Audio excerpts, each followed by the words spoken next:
Shoshganimizda hammamizda ham shunaqa holat bo'lib turadi. Yana Robaklin pilsosini reklamasimi deyapsizmi? Bilamiz, gilamdagi dog'ni ketkizib, yuvib, quritib ham beradi deyapsiz. Lekin bu pilsos dimoxod vazifasini bajarishini bilarmidingiz? Bitta ovqat qilganimizda kiyimimizdan tortib uyimizgacha yog' hid bo'lib ketadi. Shunaqangi vazifasi borki, pilsos butun yog' hidlarni tortib olish bilan birgalikda ozgina rayhon to'rib olsangiz, oshxonangiz rayhon ifori bo'lib ketadi.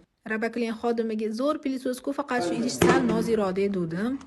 150 kilogacha yuk ko'taradi. Samolyotda oynasi ham shu materialdan tayyorlangan deganlardan keyin gapimga uyalib qoldim. Bu pilsos yana burchakdagi changlarni tortar ekan, devordagi islarni olar ekan, pollarni yuvar ekan, kafellarni yuvib, yana artib ham berar ekan. Oynalarni artib chiqqaningizdan keyin bo'lsa, oyna bormi yo'qmi payqamay ham qolishar ekan. Bu nasatkalarning ko'pligini qarang. Yevropada ishlab chiqarilganiga qaramasdan o'zbek kelinlarini ham ishni qilar ekan. Ko'rpalaringizni ham yuvib berar ekan. Havodagi changlarni tozalabgina qolmasdan har xil infeksiyalarni ham o'ldirar ekan.